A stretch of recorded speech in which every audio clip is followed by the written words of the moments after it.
குற்றைக்குடைய நேயர்களுக்கு சுப்பிரமணியனின் அன்பு வணக்கம்.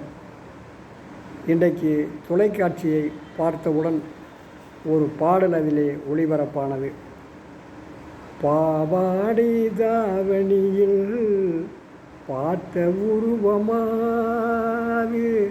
பூவாடை வீசி வர பூத்த பருவமா, பாவாடை தாவணியில் பார்த்த உருவமா,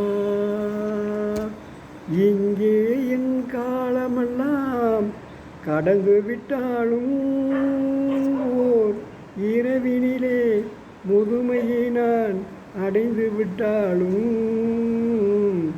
மங்கை உனை தொட்டவுடன் மறைந்து விட்டாலும், நான் மறுபடியும் பிறந்து வந்து மாலை சூடுவேன், பாவாடை தாவணியில் பார்த்த உருவமா. இந்த பாடலை கேட்டவுடன் என்னுடைய எண்ணம் எங்கெங்கோ சிறகடித்து பறந்து நற்றிணையிலே 10வது பாடலிலே போய் அமர்ந்தது. இந்த பாடலை எழுதியவர் பரணர். இதிலே வரலாற்று செய்தி வந்திருக்கின்ற காரணத்தால் பரணர் இந்த பாடலை பாடியிருப்பார் என்று நம்புகின்றார்கள்.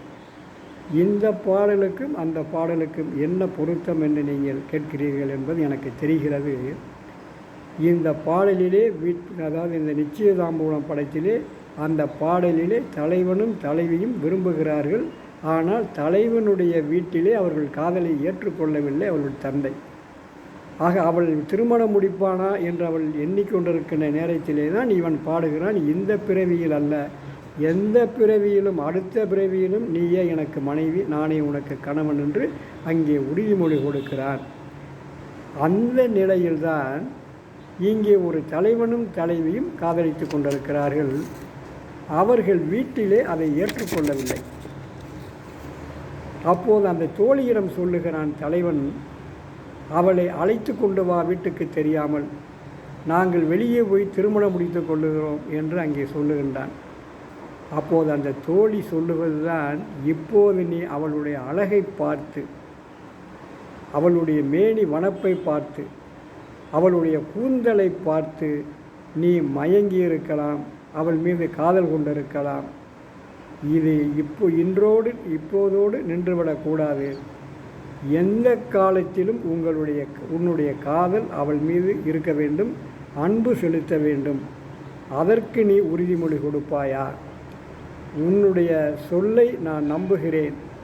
ஏனென்று சொன்னால், பழையன் என்ற அரசன் போரிலே வேலை வீசிய பொழுது அந்த வேல் பலபலவென்று எதிரிகளை தாக்கியது.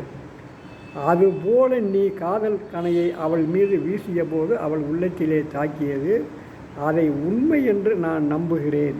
அந்த வேல் போன்ற அந்த உண்மையை நான் நம்புகிறேன்.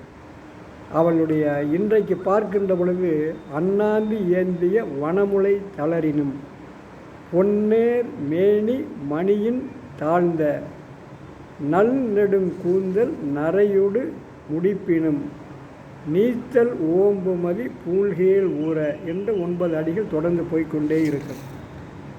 இன்றைக்கு அவள் அழகாக இருக்கிறாள், எடுப்பான மார்பகத்தோடு இருக்கிறாள். ஆகவே நீ அவள் உன்னை மயக்கி இருக்கலாம், நீ காதலித்திருக்கலாம். அவள் இன்றைக்கு சிவப்பான மேனியிலே இருக்கிறாள், அதனால் நீ அவளை விரும்பி இருக்கலாம். அவளுடைய கூந்தல் கூந்தல் அந்த கீழே வரை தொங்குகின்றது, அதனால் நீ அவளை விரும்பி இருக்கலாம். இது எத்தனை நாளைக்கு இருக்கும்? இந்த நிலை நாளைக்கு மாறக்கூடும்.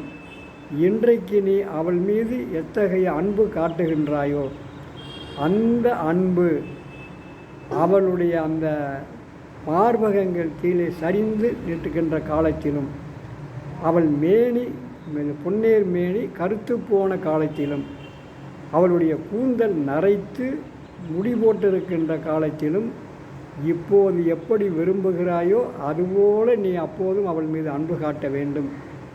அன்பு காட்டுவாய் என்று நினைக்கிறேன். ஆகவே உன்னோடு அவளை அனுப்புகிறேன் என்று சொல்லி அந்த காதலனையும் காதலியும் தோழி தலைவனுக்கு சொல்லி அனுப்பி வைத்த இந்த பாடல் என்னுடைய நினைவிற்கு வந்தது. அதை உங்களிடம் பகிர்ந்து கொள்கின்றேன். உங்களுக்கு பிடித்திருந்தால் ரசித்து மற்றவர்களுக்கு பகிர்ந்து கொள்ளுங்கள். நன்றி, வணக்கம்.